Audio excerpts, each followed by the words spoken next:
Agora estou recebendo um oi aqui, juntinho com a gente, tá o Iratã, doutor Moisés. Vamos abrir agora o podcast. Boa, gente, estava fazendo aqui um ensaio antes com o doutor Moisés. Boa noite para vocês, Nayara Andere, aqui junto com vocês no lugar de Magson Gomes. Bem-vindos ao Mando Business, o seu podcast sobre empreendedorismo. E hoje o nosso convidado super especial é Dr. Moisés Rosa, advogado, pesquisador, professor, o empreendedor nato. E agora, quero aproveitar e dar uma boa noite e deixar para o senhor... A gente estava conversando um pouquinho antes aqui, né? O senhor contando a sua trajetória. Conta pra gente o que fez o senhor mudar do estado de São Paulo para cá. E aí a gente tem que lembrar. Porque às vezes as pessoas podem se perguntar, mas advogado é empreendedor? É.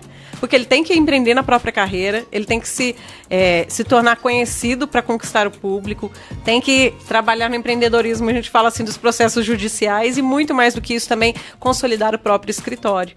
Né? Carreira brilhante que o senhor está fazendo aqui no nosso sul de Minas. Queria que o senhor falasse um pouquinho aqui para a gente. Uma ótima noite, bem-vindo. Obrigado, boa noite. Eu que agradeço o convite. Realmente eu sou de São Paulo, vim de São Paulo para cá, para Pouso Alegre. Inicialmente eu tive receio de vir definitivamente, mas com o tempo a própria advocacia exige que você tenha que mudar, e eu vim para cá por uma questão familiar mesmo, pessoal, e trouxe... Num primeiro momento, fiquei com o escritório lá, fazendo a estrada, né, vindo de São Paulo para Minas.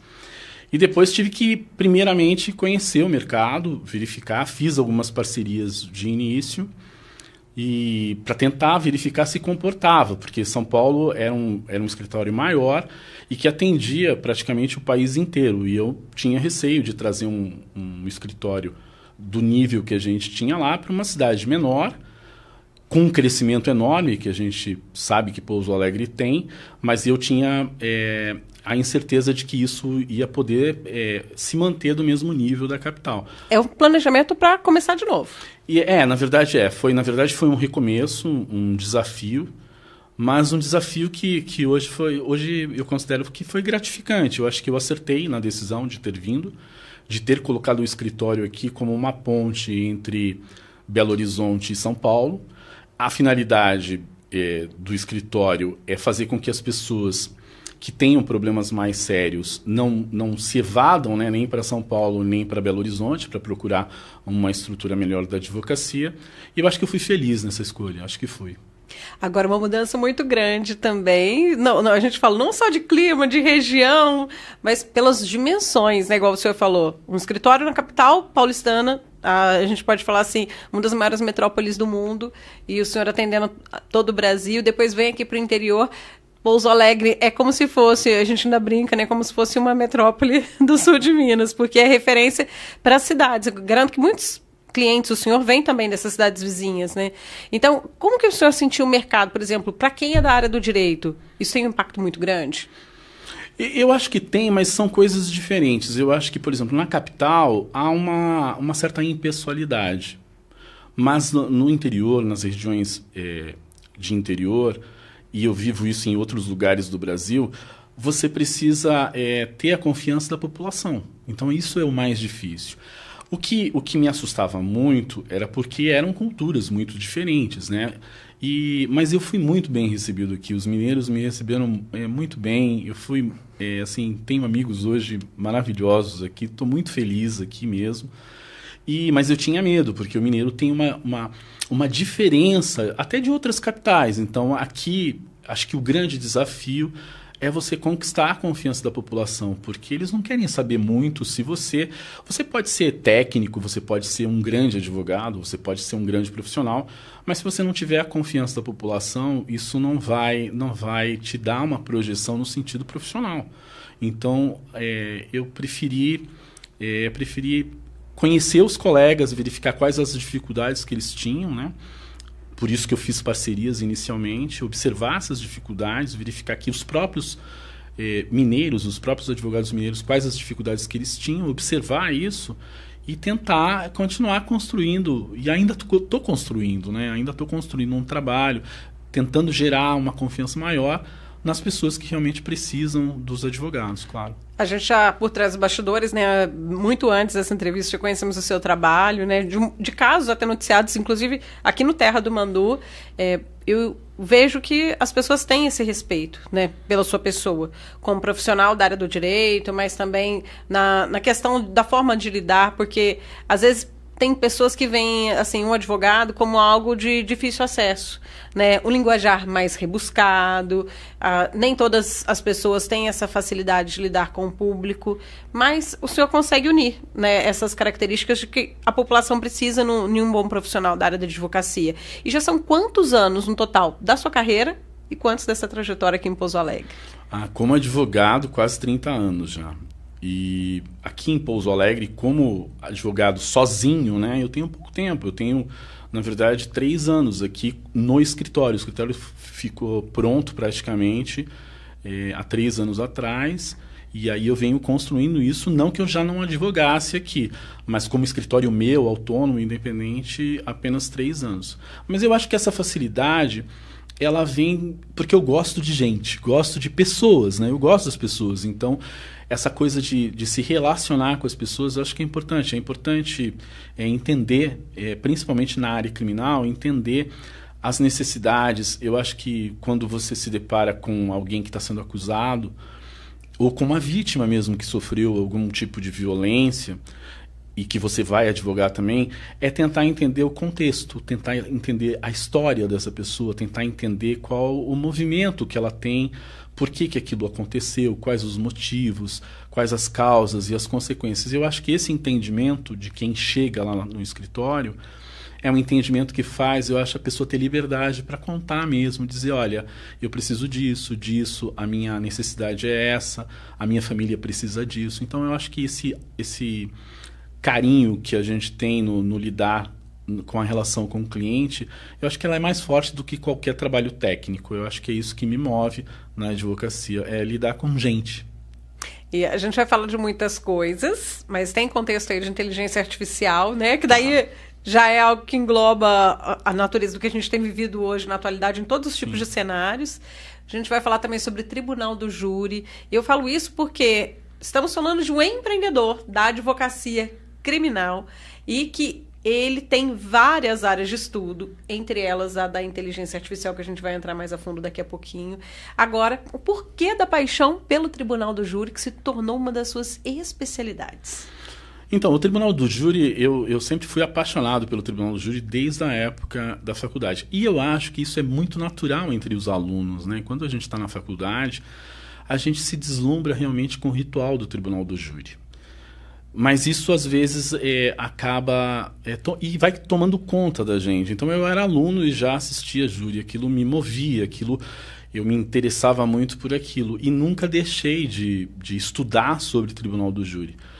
O Tribunal do Júri é um segmento, é um nicho muito complicado, porque você exige do advogado uma transdisciplinariedade, ou seja, ele precisa conhecer vários campos, e isso que me apaixonava no Tribunal do Júri.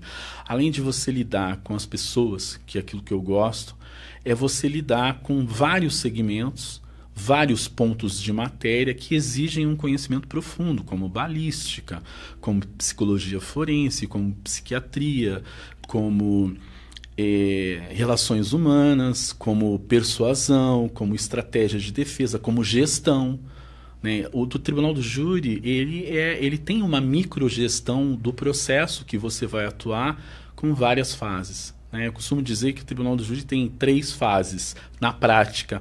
Na teoria ele é bifásico, mas na prática ele é ele tem 3 fases. É o inquérito, se você pegar isso desde o começo, né? Aquela relação da investigação.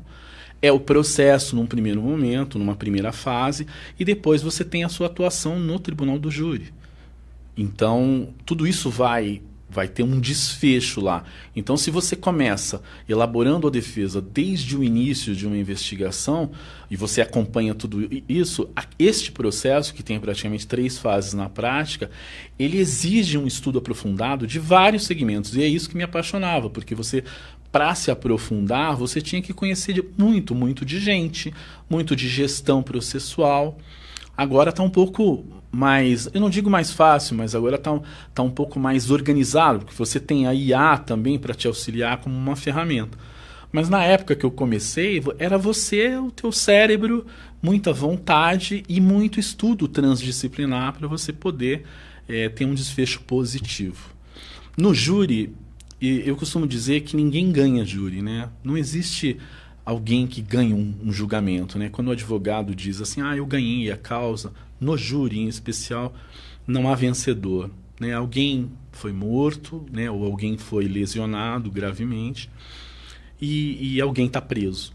Então, se você consegue, a única coisa que você consegue no tribunal do júri é um movimento positivo, são situações positivas que você consegue. E eu nunca acho que aquilo é uma vitória. Eu acho que é um movimento positivo que você tem em relação àquele acusado, ou se você está na assistência de acusação, situações positivas. Mesmo que aquele indivíduo seja absolvido, você não conseguiu, não é você que consegue, você consegue movimento positivo daquilo. Situações positivas, mas não uma vitória. Quais são os casos que sempre de praxe vão a júri? São os crimes dolosos contra a vida. Todo crime intencional contra a vida vai. Aborto, incitação, induzimento ao suicídio e homicídio qualificado. Homicídio simples, homicídio qualificado. Muitos casos aqui, né? Até o senhor tem atuado com frequência. Tem. Na região do sul de Minas, realmente, o índice de homicídios ele é muito alto, realmente. Houve até, eu acho que no início desse ano foi um pouco assustador, né? Porque eu acho que nós tivemos de homicídio contra a mulher, violência contra a mulher fatal. Eu acho que nós tivemos um mês que tivemos 4, 5 pessoas que... Foi no início do ano, a gente teve um maior registro desses últimos anos, os casos de feminicídio. Justamente. Até para deixar claro aqui para os nossos espectadores do Mando Business, a gente só não pode citar nomes, né? Sim, sim. De pessoas, sejam vítimas, réus, justamente por conta da ética profissional da advocacia. Mas muitos casos, como eu falei, que às vezes a gente, por trás do bastidor, já tinha falado com o senhor anteriormente, em uma entrevista, que às vezes foi necessária, em uma resposta de um caso. Se o senhor puder dar uma pincelada, eu sei que os detalhes a gente não pode passar, mas os casos mais comuns que o senhor já atuou aqui na nossa região? Aqui, os casos que eu mais atuei foram violência doméstica mesmo, com resultado fatal. Crime de homicídio com violência doméstica. O índice de violência doméstica na região do sul de Minas, eu acho que há um portal em Minas Gerais aberto de cálculo, né, de homicídio, de violência doméstica. Os casos de feminicídio, justamente, agressões, há um portal, não tem o endereço aqui, mas se quiser depois eu te passo. Mas o índice é muito grande na região do sul de Minas. Eu não sei no estado inteiro, porque não fiz muitos júris no estado de Minas Gerais. Já fiz em outros estados, tenho feito no Rio de Janeiro, tenho feito no Espírito Santo, fiz agora há pouco tempo no Rio, mas os índices aqui eles são muito altos numa região muito pequena. Então é assustador. Agora, quando o senhor está à frente do júri, é diferente de uma audiência em que se argumenta, se conduz, utiliza as provas, né? À frente de um juiz. Ali é o juiz, mas são mais, às vezes, 8, 9, 10 pessoas. Depende de cada júri, né? Como que o senhor pode contar para a gente, por trás dos bastidores, o grande desafio, a gente pode falar, no processo do júri, na sua área? Porque quantos mais processos o senhor vai trazendo ao longo da sua carreira e com tanto estudo, como o senhor está contando que são múltiplas áreas, né, do conhecimento que são abordadas, eu acho que vai ficando cada vez mais perto da perfeição, a tese de defesa. Sim. Né? Então, eu queria que o senhor contasse como é que é esse trabalho do convencimento mesmo do júri, porque são pessoas de diferentes opiniões. Então, assim, o júri, ele tem uma característica, por exemplo, em cada local que você faz júri, cada unidade da federação que você faz júri, ele tem uma história e tem uma dimensão e tem um grau de complexidade além do fato em si. Então, por exemplo, o Pouso Alegre tem uma maneira dos jurados decidirem, né? Às vezes você tem uma cidade mais conservadora, às vezes você tem uma cidade mais liberal. Seria mais cultural também? Não, o componente cultural, ele não é determinante. Uhum. Porque você hoje tem informações. O jurado hoje não é o jurado de 20 anos atrás. O jurado hoje tem a internet. As informações chegam muito rápida. Você tem um jurado, às vezes, que ele é, principalmente em cidades pequenas, onde ele sempre faz júri, então a gente considera até como um jurado profissional. Então, e o júri... por que eu digo que não tem vencedor? Porque às vezes não adianta você comemorar um sucesso de absolvição no júri, porque o júri não acabou. Existe ainda um processo de recurso que o tribunal vai analisar. Você ainda tem análise dos tribunais superiores se a matéria de direito for afetada. Então você tem um trajeto e um caminho para obter um resultado positivo. Então você não tem vitória, né? Você tem... É aquilo que eu te disse, você tem resultados positivos na direção do acusado ou na direção da vítima. Mas é um processo não só de convencimento. Hoje em dia, o júri ele exige técnica, ele exige um trabalho de elementos probatórios, que nós chamamos, elementos de informações que a defesa tem que reunir para realmente convencer os jurados. Os jurados precisam, a história de que a gente aprende na faculdade, de que a acusação tem que provar, né, que o ônus cabe à acusação, a frase literal que é dita. É aquela frase, como é que é? Ninguém é culpado... Até que se prove o contrário, ou então quem acusa tem que provar. Esses jargões que existem e são verdadeiros em tese na doutrina, no júri, no tribunal do júri, isso muda. Né? O tribunal do júri é um ambiente... que ele é um ambiente que tem que demonstrar imparcialidade, neutralidade. Qualquer movimento que você faça dentro daquele plenário, dentro do templo que nós chamamos de sagrado, você vai induzir o jurado ou a absolver ou a condenar. Então, cada detalhe é um detalhe. Então, você precisa convencer os jurados. Eu acho que, em tese, o jurado não é convencido. Eu acho que ele decide pelo que ele viu. E no último caso, quando ele pega o sim ou não, ele decide pelo que ele é. Que daí é aquele momento em que a essência, o caráter pesam mais. Por isso que eu acho que é bonito isso, lidar com as pessoas, porque no fundo, todos os elementos informativos que você traz, que a acusação traz, aqueles elementos probatórios, aquela linguagem bonita e rebuscada do tribunal do júri, aquele ritual todo, ele encanta, lógico que ele encanta.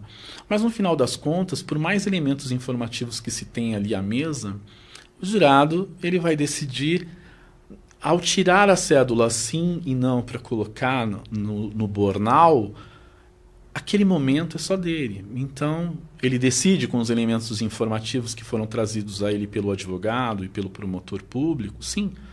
Mas naquele final, o sim ou não, ele decide pelo que ele é, como pessoa. E essa paixão que o senhor falou que foi despertada na época da faculdade pelo tribunal do júri, acaba que é uma curiosidade que o senhor disse que muitos dos estudantes de direito têm durante o curso, né? E a gente vê também que a população tem. Porque tem pessoas que vão aleatoriamente, às vezes entram no tribunal do júri só para acompanhar um caso. Sim. De curiosos. Não tem a ver com familiares da vítima, dos acusados ou do acusado, enfim, né? É uma coisa que, engraçado, desperta o ser humano, né? O assunto. Eu acho que principalmente por conta de serem crimes contra a vida. E é uma coisa que eu não sei se a ciência explicaria. Eu acho que essa curiosidade, mas pode ser que por isso também que muita gente na faculdade tenha mais paixão por essa área. Lidar com a tragédia, Nietzsche dizia isso, né? Lidar com a tragédia é ao mesmo tempo doloroso, mas é encantador você conseguir lidar com a tragédia. Então eu acho que a tragédia ela não aproxima as pessoas, mas ela deixa curiosos, né? As pessoas ficam curiosas para verificar como é que a gente lida com a tragédia humana, né? E a tragédia humana no campo do homicídio, ela é uma tragédia que as pessoas, elas inconscientemente, elas reconhecem que ninguém está livre disso. A gente pode dizer que a gente não vai roubar uma pessoa, nós podemos dizer que nós não vamos sequestrar uma pessoa, nós podemos dizer como pessoa, na essência, que nós não vamos cometer um ato de violência sexual, mas a gente não pode dizer que a gente não vai matar ninguém, porque o homicídio é um crime comum. Você pode perder a cabeça, e eu já tive casos de pessoas que jamais cometeram nada na vida e que um indivíduo saiu do carro e pegou um ferro que estava no banco de trás, que era uma caixa de ferramenta, e foi brigar e bateu na cabeça do outro. Ele tinha 6 filhos, foi preso, e o outro tinha 2 filhos e morreu. Então são situações que às vezes o indivíduo ele comete, e é uma tragédia, que talvez inconscientemente a gente reconheça, por isso que atrai tanto o júri, a gente reconheça a nossa fragilidade como ser humano de que o homicídio é um crime tão comum quanto. Embora ele choque, mas ele é comum. Agora, né, hoje mesmo um caso de grande repercussão no Brasil, aqui em Minas Gerais, foi de uma capitã da Polícia Militar que o companheiro, também policial, levou ela para o hospital justamente desfalecida. Chegou já morta e alegando que ela tinha caído no tombo. E a investigação agora cai sobre uma possível acusação de feminicídio, né? É o que o senhor falou, às vezes... Tem casos que a pessoa tem histórico, Sim. né? Esse tinha um histórico de agressão anterior à outra namorada, mas tem muitos casos que às vezes são surpreendentes justamente pela questão da pessoa não ter nenhum antecedente. Justamente. Ter vivido, vamos dizer assim, totalmente aos olhos da sociedade como alguém bom, alguém... fulano era trabalhador, pai de família, nossa, nunca levantou a mão para ninguém... E são coisas que surpreendem também, eu acho que até vocês como profissionais, né? Sim, quando vocês vão analisar o histórico. Nós analisamos o histórico, mas eu acho que o advogado, ele analisa o histórico por um lado muito técnico e que às vezes é difícil para o leigo entender. Muitas vezes o advogado criminalista recebe muitas críticas, né? Porque, como você pode defender uma pessoa que matou determinada pessoa ou que fez determinado fato? Quando você é da área técnica, principalmente, nós não defendemos o ato que aquela pessoa cometeu. Nós não defendemos o crime, aquele ato horrendo que eventualmente o indivíduo está sendo acusado. O que o advogado criminalista defende é o que está na lei. Simplesmente o que está na lei. Então, se a lei for cumprida sem trejeitos, sem jeitinhos, sem improvisações... Todo advogado criminalista, ele vai dormir tranquilo. Eu já disse isso já numa palestra, já disse isso até no Instagram que eu tenho. Nós, embora a gente receba um processo com atos, às vezes, de atrocidade, se os advogados, que são técnicos, atuam naquele segmento, eles estão olhando para aquele caso como o que a lei diz a respeito disso. E aí muitas pessoas vão dizer, mas e se de repente ele nega? E se de repente não tem provas, então ele vai ser absolvido? É o que a lei diz. E aí há uma inversão na lógica, que eu acho que isso é muito preocupante. Eu acho que a sociedade tinha que repensar isso, quando eu digo. Porque quando alguém é condenado injustamente, ou é condenado injustamente, raramente alguém diz, nossa... Você tem que publicar isso. Agora, quando um criminoso, um contumaz ou de inopino, ele é libertado por falta de provas, existe uma certa revolta com o advogado que está ali fazendo o seu trabalho e defendendo o que está na lei. O que a gente quer é que se cumpra a lei. E o que a lei diz? A lei diz o seguinte, se o estado acusação não reuniu elementos probatórios suficientes para condenar aquela pessoa, se ele não teve, ou por falta de qualidade, ou por falta de oportunidade, reunir aquilo, e ele foi embora, ele saiu pela porta da frente, quem tem que ser responsabilizado não é o advogado que está defendendo a lei. É o poder público. É o poder público que ou apresentou uma investigação de péssima qualidade, e o indivíduo que está fazendo a acusação, o elemento da acusação, o Ministério Público, não conseguiu reunir elementos e ele foi absolvido. Então, eu acho que a comunidade ela deve acho que valorizar aquele que faz com que o Estado, com que exige com que o Estado cumpra a lei.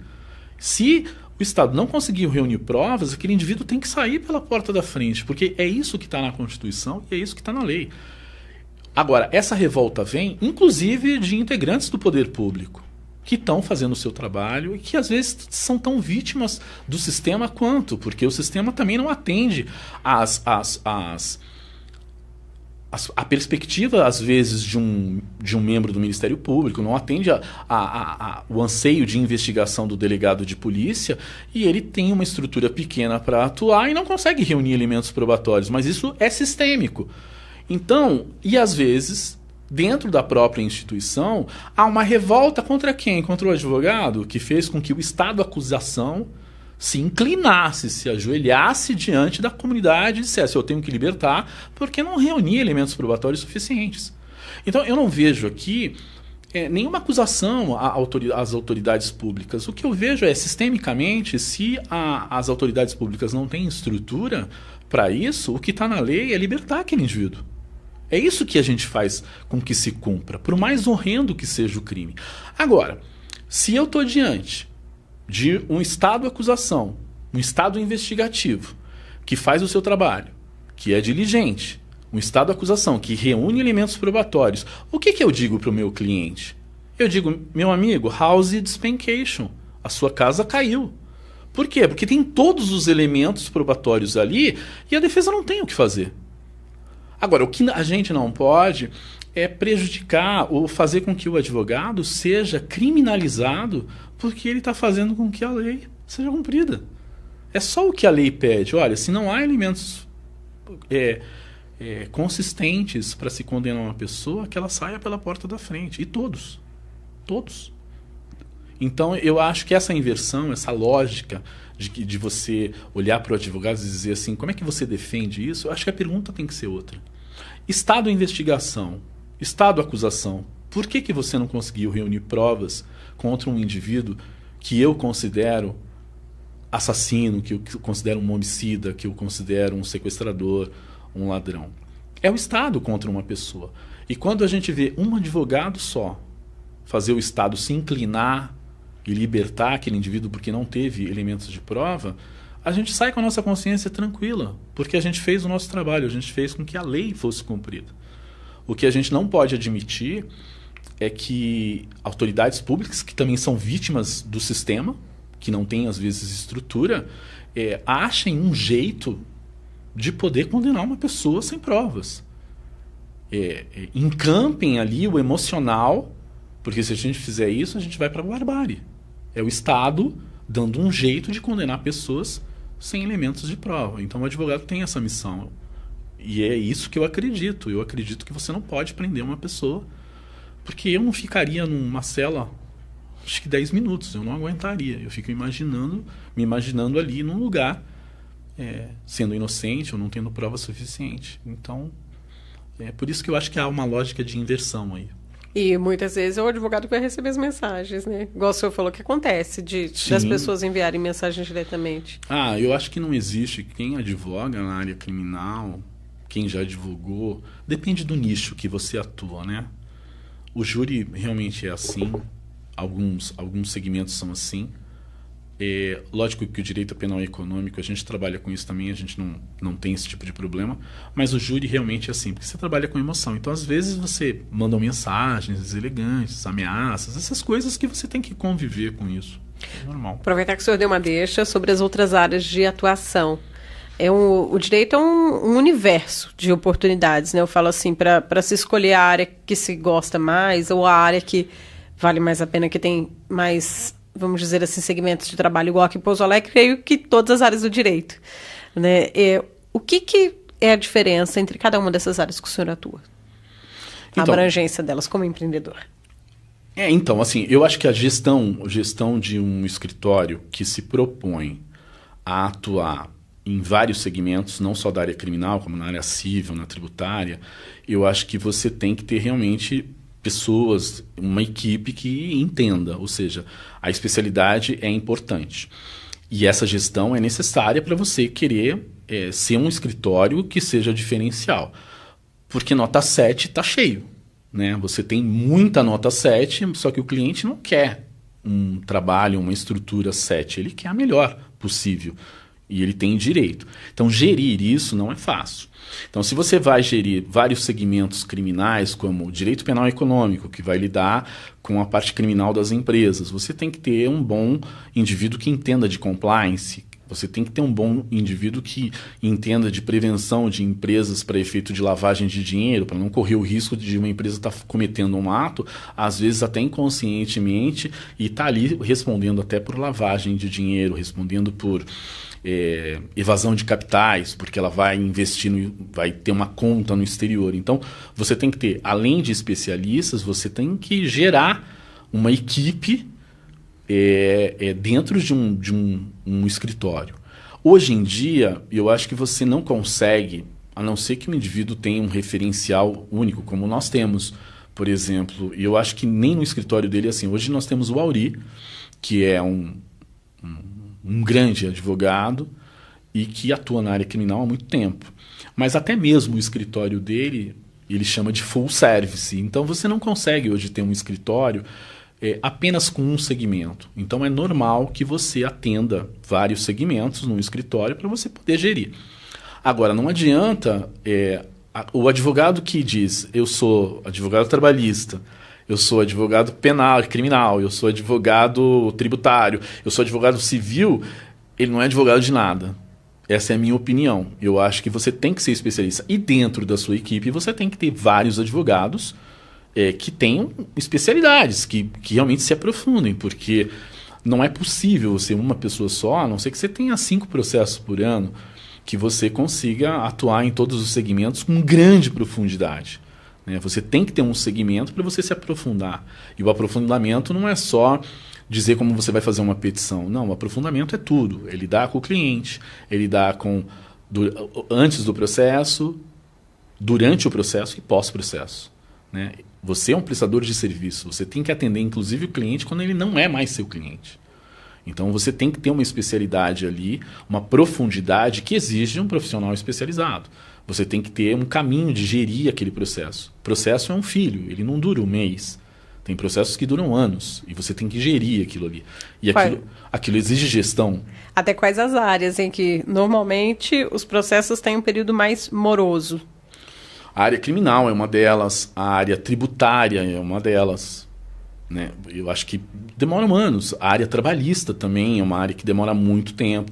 Então, eu acho que assim, gerir isso também não é fácil, porque quando o cliente chega no escritório, às vezes o cliente não tem essa noção de que um processo vai exigir um trabalho de anos.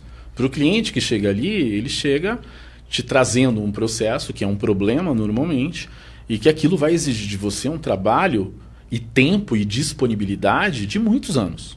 Audiências, deslocamentos, recursos, e além de publicações que você tem que acompanhar, cada movimento que se faz num processo, além de acompanhamento, às vezes você tem que interagir naquele movimento para que o cliente para que aquele prazo não expire, para que não haja uma prescrição. Então, tudo isso exige uma equipe e exige gestão. E nesse formato, até foi o intuito do judiciário em fazer a gente fala, os processos eletrônicos. Sim. Isso realmente veio ajudar?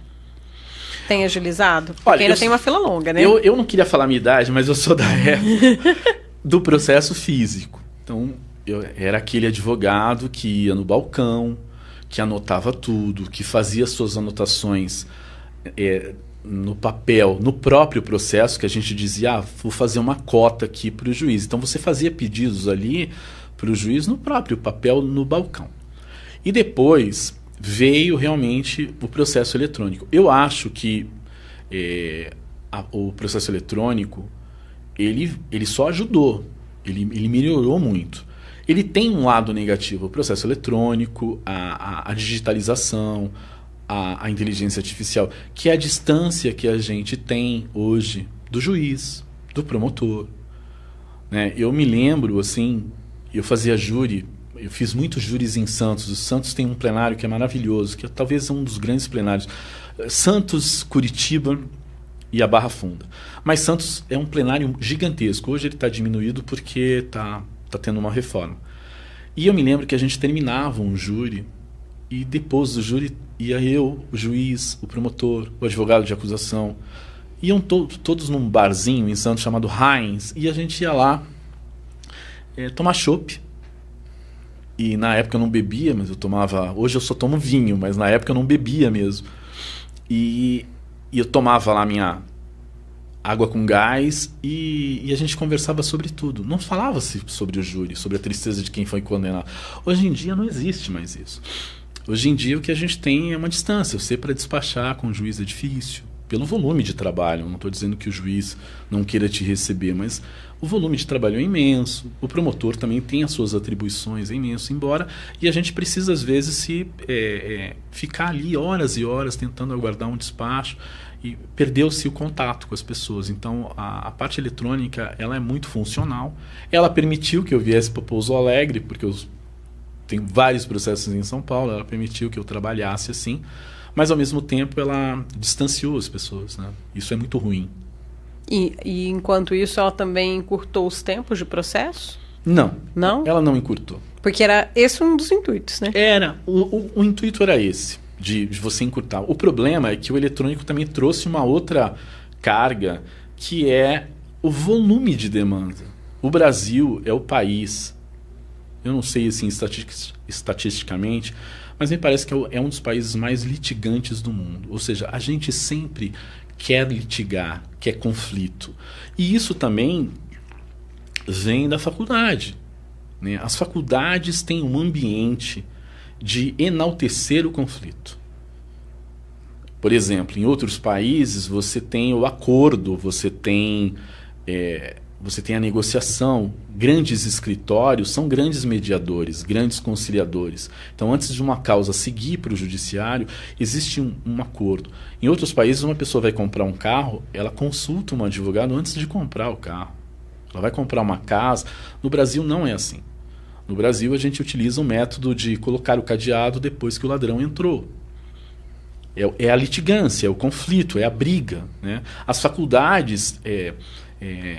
a maioria das faculdades enaltecem o júri, né? Porque o júri, o maior conflito que existe ali, um embate entre o promotor e o advogado, elas não mostram o lado mais do acordo, né? Hoje nós temos no sistema várias possibilidades de acordo. Várias possibilidades de acordo. E o acordo é mal visto no Brasil. Não deveria, né? Por mais incentivos que a gente tem, isso muito... você tirar o contencioso que nós chamamos, né, e jogar isso para o lado do ajuste, do acordo em que as partes... Porque qual é o objetivo da justiça? É pacificar conflitos. Se você consegue fazer isso numa fase anterior, você consegue ao menos diminuir o número de processos. Mas ele não diminui. Então o eletrônico também trouxe uma demanda enorme para o judiciário que não consegue dar conta. O senhor falou sobre a questão da tecnologia favorecer ou desfavorecer em alguns casos, né? Tudo tem as suas características positivas e negativas. E eu queria que o senhor trouxesse agora aqui para a mesa do Bando Business a sua tese que envolve a inteligência artificial aplicada no direito.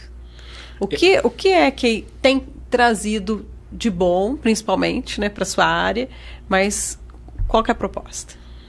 Então, eu não posso necessariamente falar sobre a tese específica, porque existem orientadores que...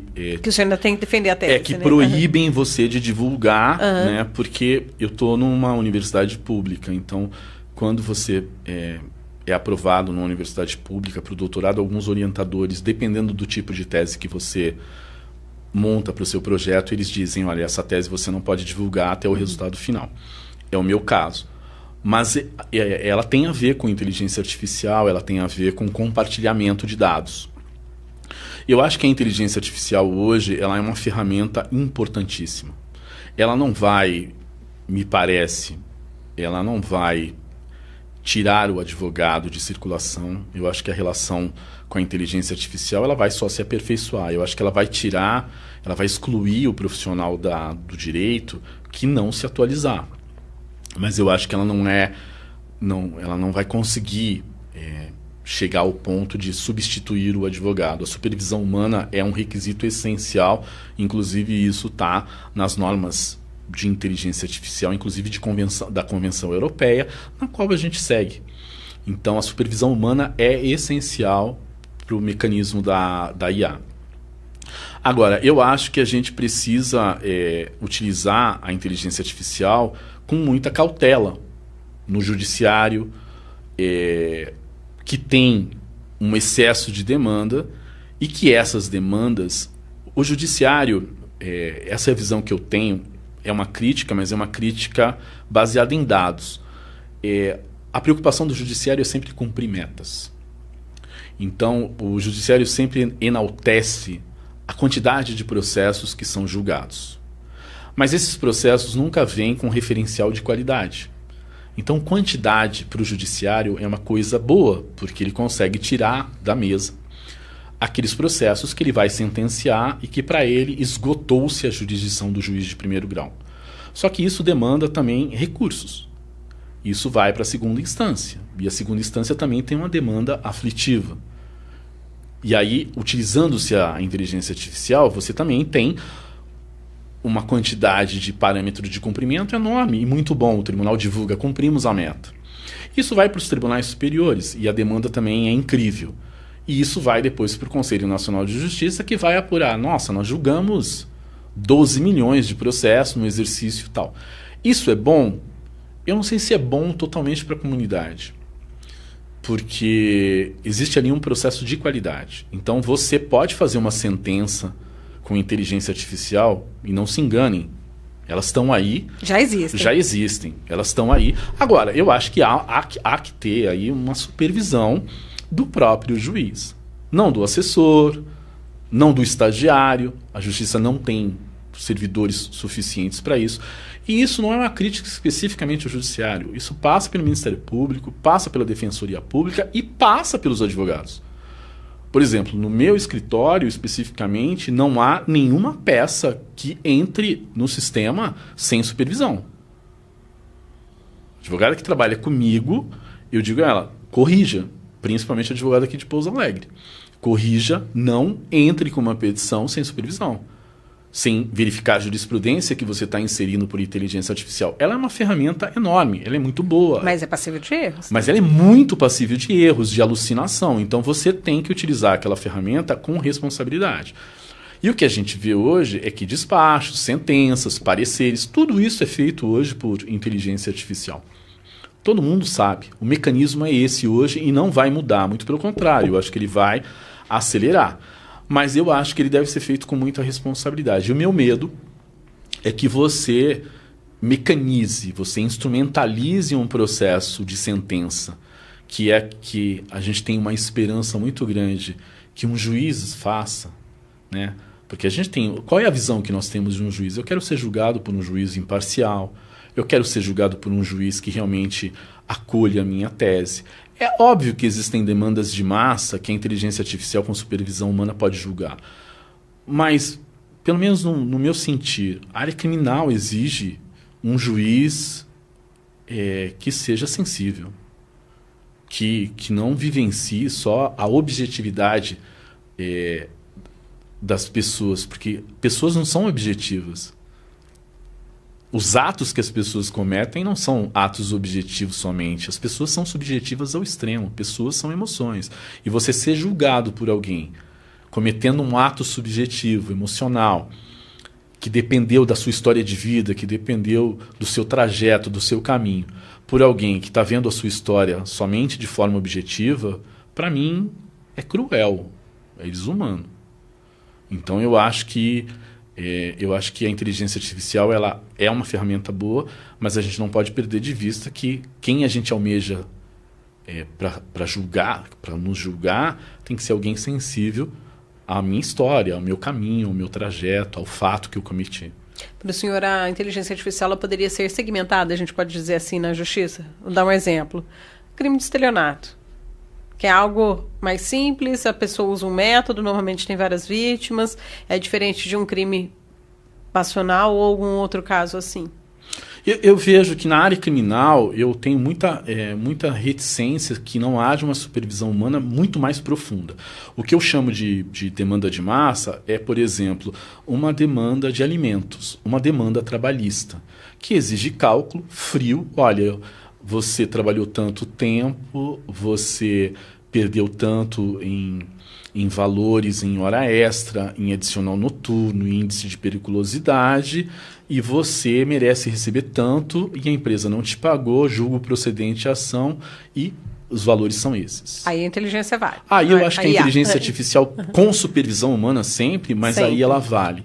Agora, eu acho que nas demandas criminais eu não consigo enxergar alguém ser julgado por alguém de forma só objetiva. Porque todo crime tem um motivo.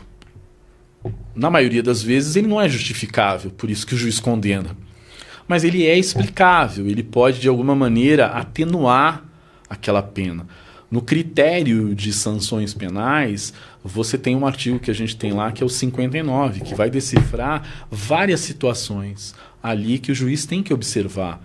E aquilo ali me parece que não é só objetivamente. O juiz tem que observar a personalidade do réu. O juiz tem que observar os motivos que levaram o réu a cometer aquele delito. Então, esses são, me parece, critérios subjetivos que só podem ser avaliados por uma pessoa. Eu acho que o artigo 59 está lá do Código Penal para dizer, olha, a inteligência artificial aqui não é possível. Muito antes da existência até da inteligência artificial, eu me recordo já de pessoas da área de segurança pública e judiciário falarem da importância, principalmente para juízes, né, da programação neurolinguística, que é justamente você saber ver além do que está ali na sua frente. Sim. Entender contexto, histórico, forma de comportamento. É igual o senhor falou, que existem as pesquisas, né, mas de se ver de uma outra forma interpretando a mente do ser humano. Seria, assim, cada época a gente pode falar que tem alguma ferramenta nova que surge que pode ajudar. Qual o senhor acha que é o maior desafio que precisa hoje desse impulso, seja da IA ou de qualquer outra ferramenta que possa surgir dentro do judiciário? Eu acho que toda ferramenta que possa trazer uma prestação de serviço para as pessoas, em especial as mais vulneráveis, eu acho que ela é válida. Desde que a gente não perca de vista que o sistema, especificamente, não pode esquecer para que ele serve. E eu acho, por exemplo, muitos colegas ou muitas pessoas dizem assim, mas o juiz, reclamam do juiz, reclamam do promotor. É uma crítica. E os colegas fazem essas reclamações. Eu acho, na minha visão, na minha maneira de ver, que o juiz e o promotor, o delegado, são tão vítimas quanto as pessoas que estão recebendo essa prestação de serviços, os advogados são vítimas. Pela estrutura. Pela estrutura, pelo sistema. O que eu, às vezes, faço muita crítica é o profissional que está dentro do sistema e que não consegue enxergar o sistema que ele está. Que o sistema que ele está é um sistema que, inclusive, o prejudica. Porque não permite que ele faça justiça. Não permite que ele seja o promotor, detentor da ação penal, que faça a acusação como ele tem que fazer. O delegado não consegue investigar. Então, quando você tem uma autoridade pública que tem que prestar um serviço público, que está dentro de um sistema, que o próprio sistema o inviabiliza, mas ele concorda com aquilo, ele entra no meio da massa e concorda, anui com aquele comportamento, sem poder dizer, olha, eu reconheço que o sistema é assim, ele não precisa, às vezes, bater de frente com o próprio sistema, senão ele vai receber. Mas ele tem que reconhecer que o sistema é precário. Então, eu acho que toda ferramenta que possa auxiliar o cidadão, em especial vulnerável, ela é válida dentro do sistema. Mas o que a gente percebe é que o sistema realmente ele esquece efetivamente quem ele tem que prestar o serviço, que somos nós. Nós é que temos que cobrar. Quando eu entro especificamente no tribunal do júri, eu sou um grande reclamador. Porque o momento de reclamar é ali. E se o funcionário público, se o juiz, se o promotor, se o delegado vai se sentir melindrado porque eu estou reclamando do sistema, porque eu estou reclamando de uma investigação mal feita, porque eu estou reclamando de uma ação penal que é inepta e que está ali, que trouxe o réu até ali, e se o juiz está reclamando porque eu estou reclamando porque há uma nulidade que passou por cima dele, isso não me preocupa, porque eu estou ali na qualidade não só de advogado do meu cliente, mas como um cidadão. Seu papel. É o meu papel. E é meu dever como advogado reclamar do sistema que põe na cadeia pessoas que não poderiam estar lá.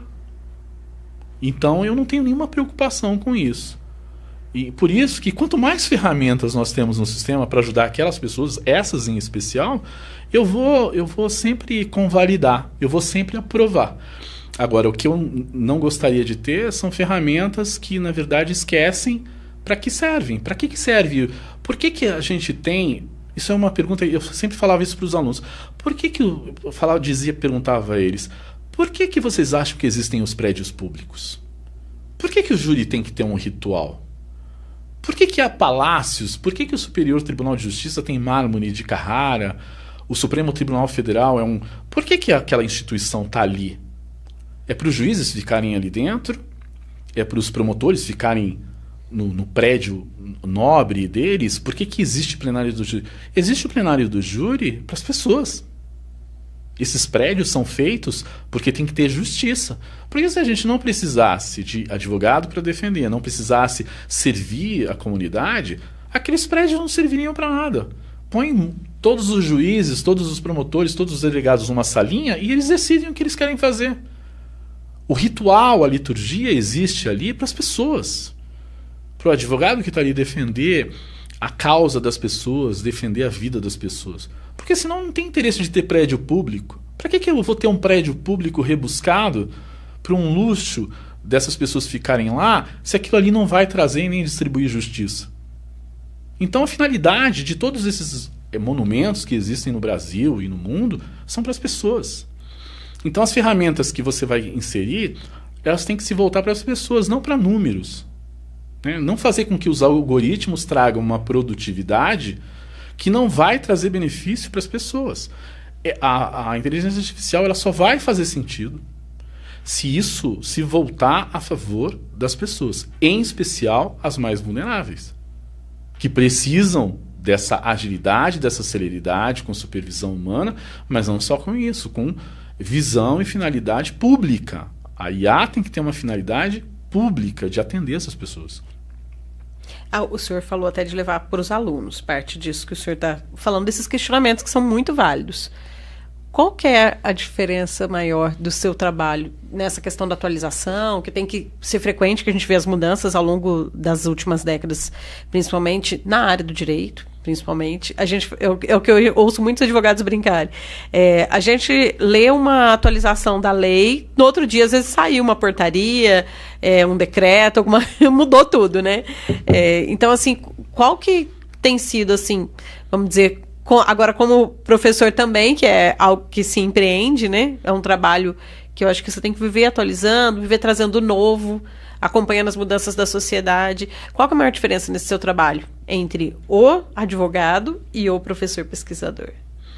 Eu sempre, a minha vida inteira como advogado, na prática, eu sempre aliei a academia. Eu nunca deixei...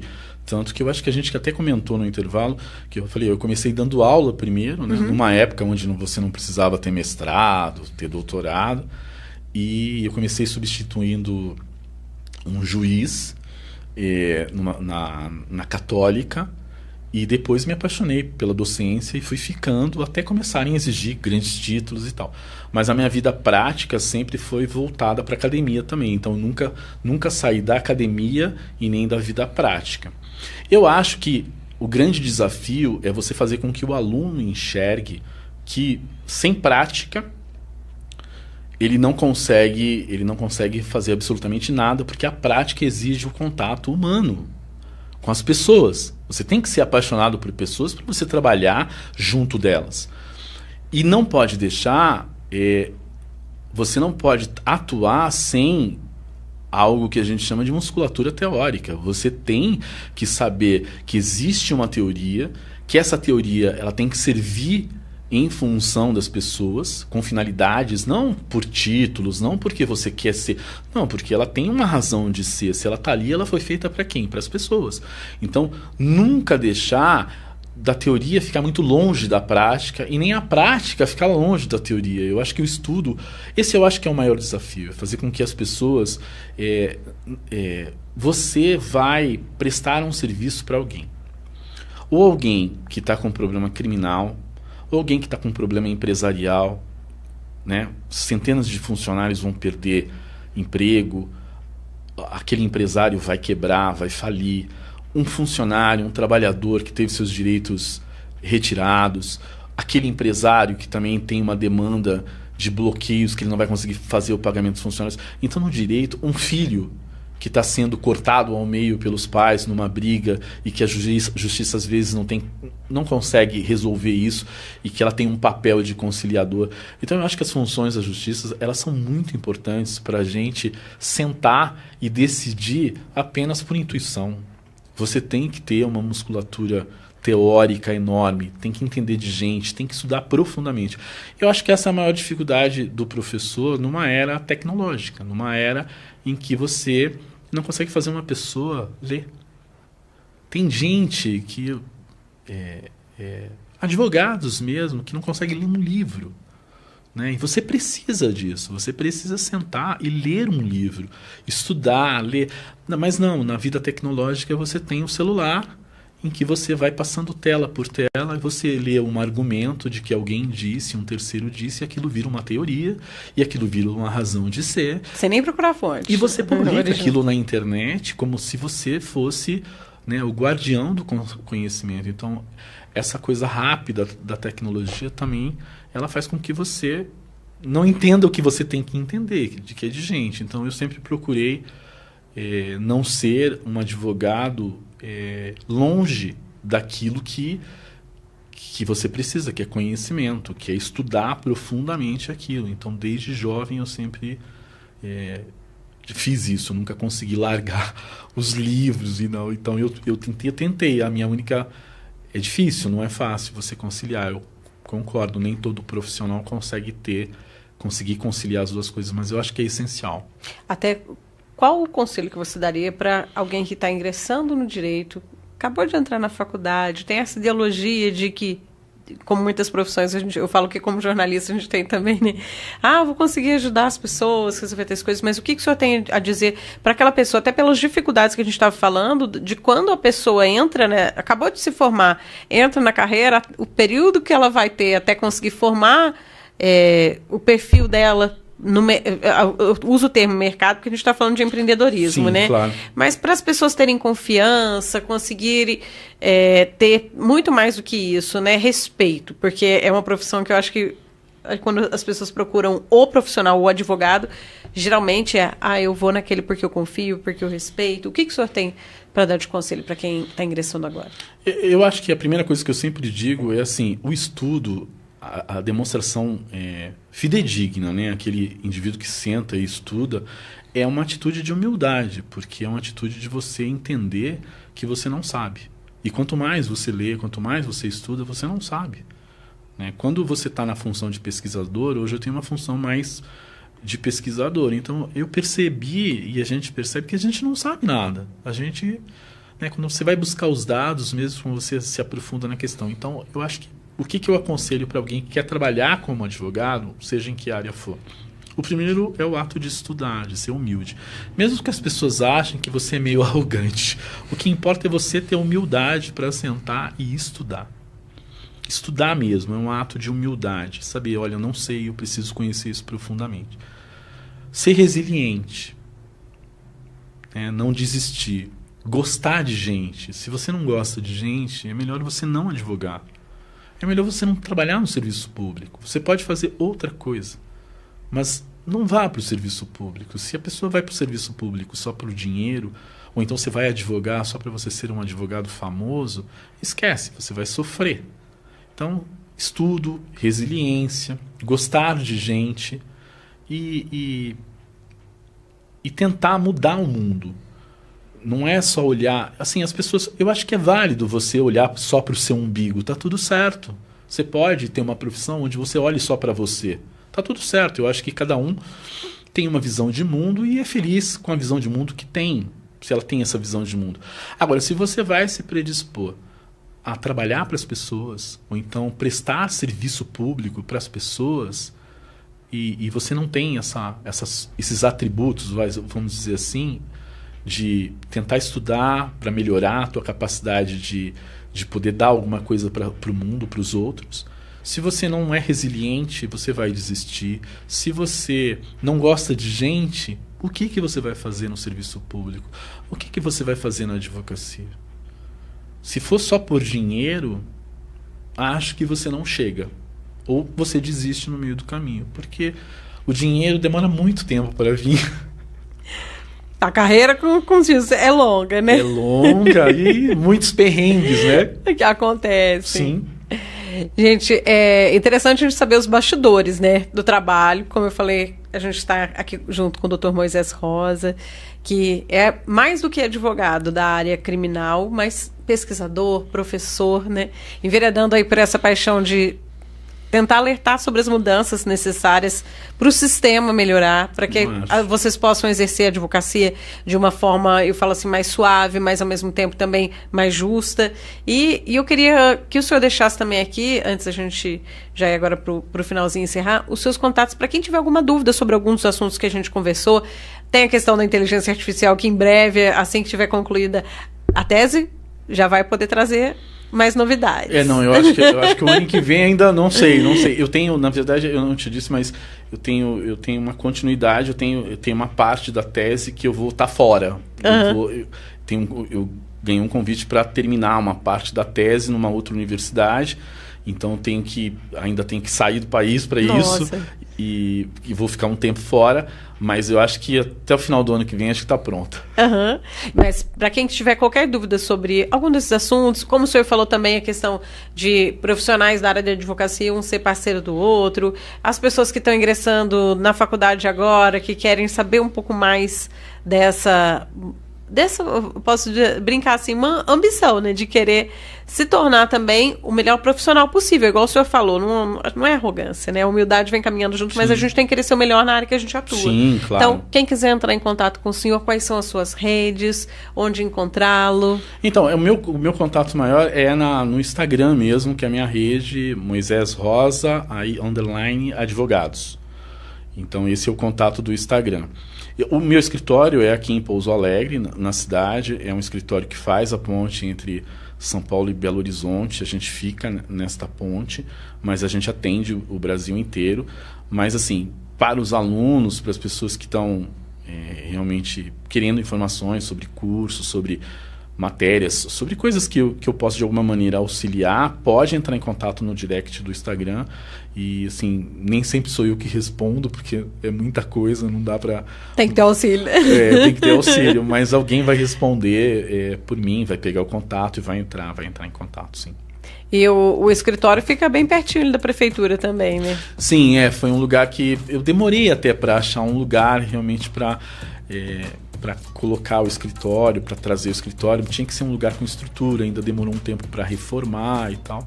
Mas valeu, eu tô muito feliz mesmo, tô muito feliz em Minas. Eu aprendo muito aqui, assim, com o mineiro mesmo, em específico. Eu fiquei, acho que, mais tranquilo.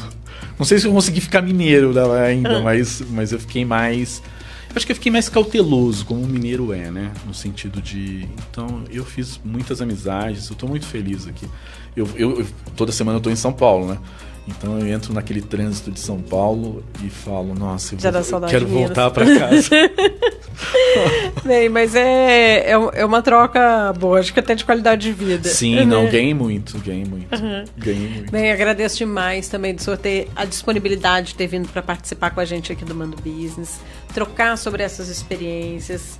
Gente, reforço, você pegou o episódio no meio, depois volta no comecinho, estava até explicando justamente por quê de trazer um advogado aqui para falar de empreendedorismo, porque é uma área que se empreende assim, para tudo. Não, verdade. Né?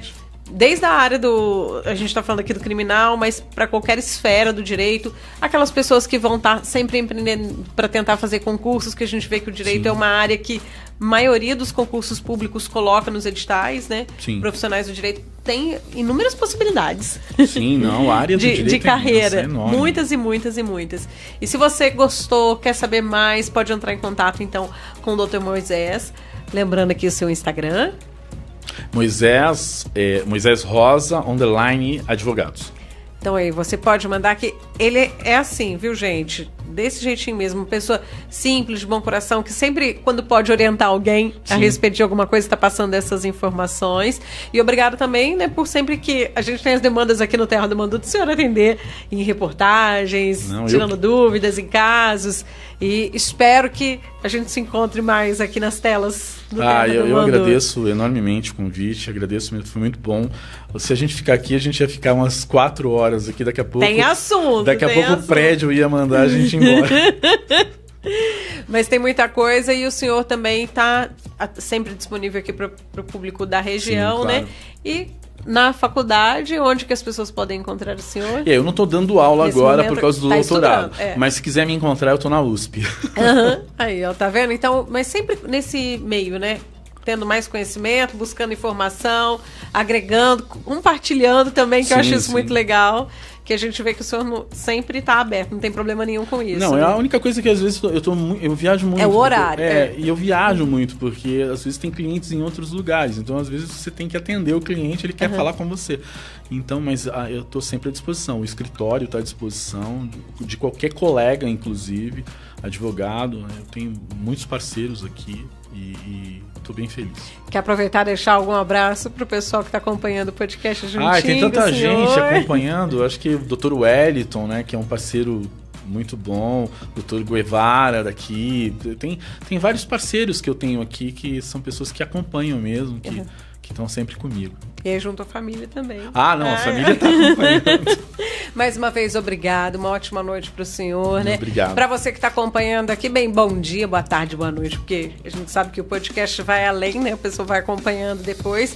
E aproveito também para compartilhar esse episódio com muitas pessoas que podem estar em busca do mesmo conhecimento que você descobriu por aqui hoje. Até mais. Até mais, obrigado.